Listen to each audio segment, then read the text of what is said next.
All right, let's keep going with coordinate plane. Distance and reflections are the two things that you'll see a lot of, excuse me, when working with coordinate plane. Reflections are exactly what it sounds like, okay? So remember, like when you look in a mirror, it's a mirror image. So what looks like it's on the right is really on the left. Or like when you take a selfie, once again, it looks like you're holding it with your right hand, but you're actually holding it with your left hand. So things are kind of backwards a little bit. So that's the same thing here with the coordinate plane.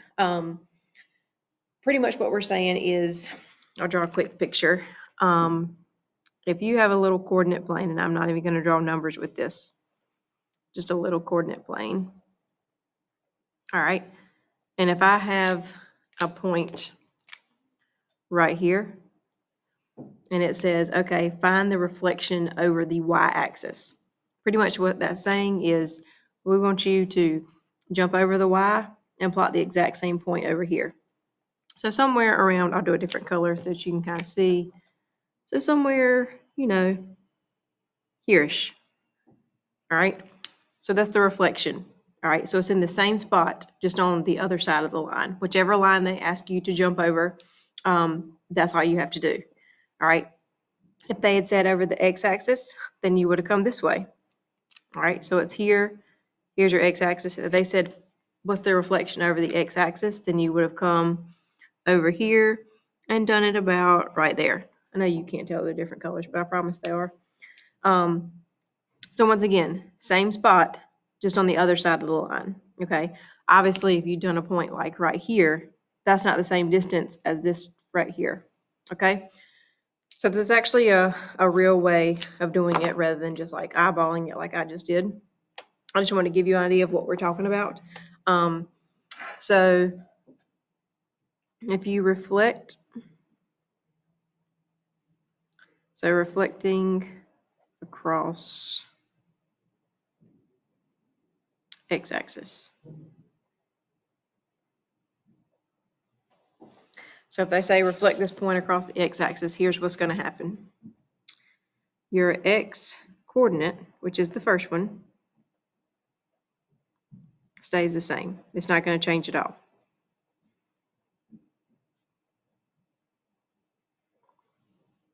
Okay, but your y coordinate, use the opposite y coordinate. So for example, if your point had been, let's say 5, 4, all right, and they said, okay, we want you to reflect this over the x-axis. Okay, well, let's change this then. They just told me my x coordinate stays the same, so that's going to stay 5. Well, the y coordinate is going to become the opposite. So what's the opposite of 4? -4. And that's all it is. So as long as you remember which one to change, you're good to go, okay? Here's how I like to think about it. Whatever axis they're asking about, that coordinate stays the same. So we're flipping over the x-axis, x coordinate stays the same, okay? So let's look at a few examples.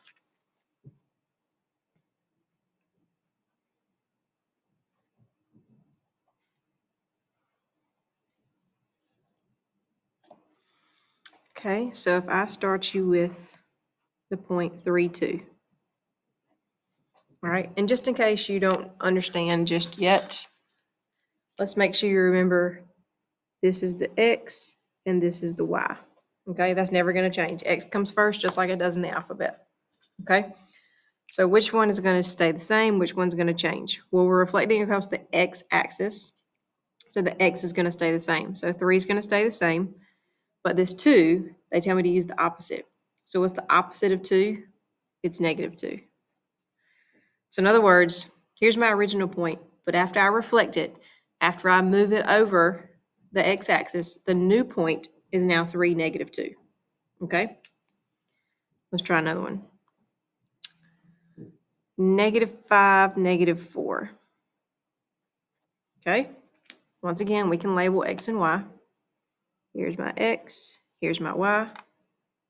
All right, x stays the same. So that -5 is not going to change. What is the opposite of -4? Opposite of -4 is +4. And that's my new point. That's literally all you have to do, okay?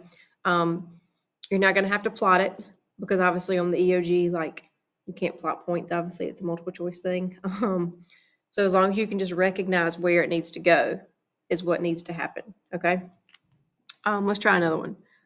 Let's do -1, 8. Okay?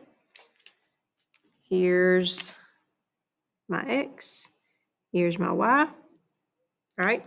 X stays the same, so -1 is not going to change.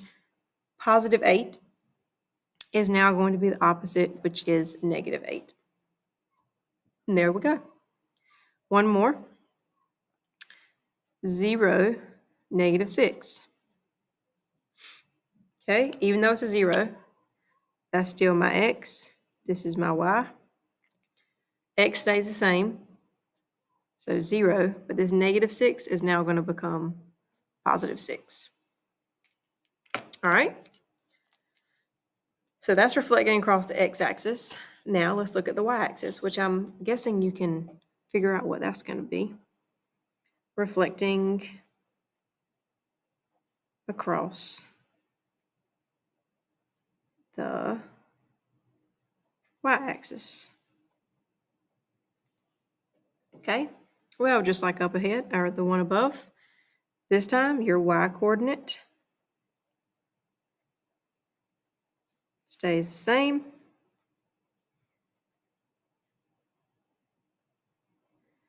But we're going to use the opposite x-coordinate. Okay, so just like we did up ahead, up above, now we're just dealing with the y instead, okay? So for example,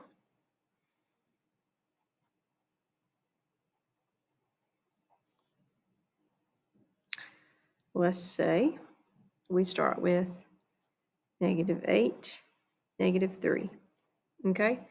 Go ahead and label your x and y again, don't risk getting it wrong because you're not sure which is which, okay? We're going over the y-axis this time, which means that this second number needs to stay the same. Your y does not change, only your x does. So right now my x is -8. Well, the opposite of -8 is +8. So there's my new point. Okay, let's try another one. 1, 5. Okay. Here's my x. Here's my y. Remember, we're doing the y-axis this time, so my y stays the same, so that's going to stay a 5. But this one right here is what's going to change. So what's the opposite of 1? And that would be -1. Okay.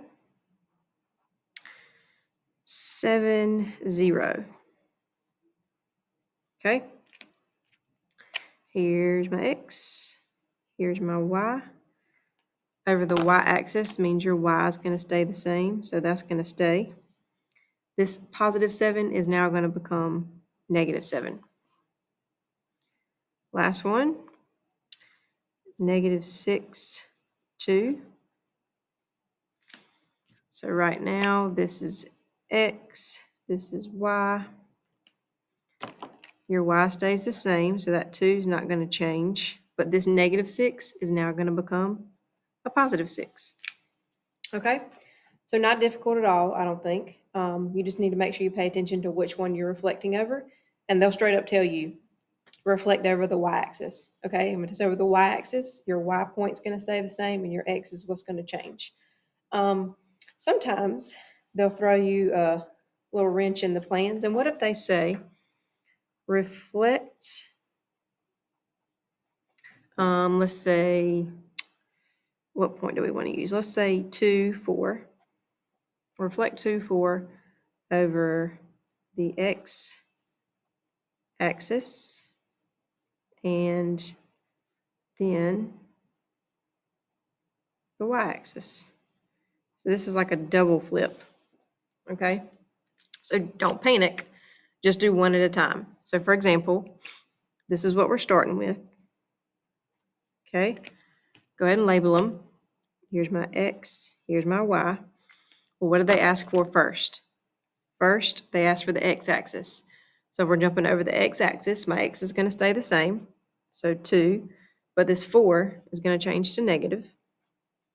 Okay, now they want us to take this point and jump over the Y-axis. So still, let's label them.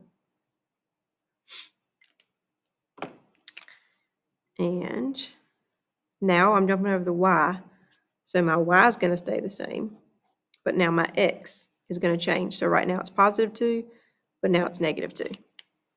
Okay, so if you ever do a double jump or a double reflection, just do it one at a time and you'll still get the same thing. But what I do want to show you is, if you'll notice, when you do a double, when you do an X and then a Y, or if you're doing a Y and then an X, anytime you do both of them, look, we started with positive, positive, and look what we ended with, negative, negative.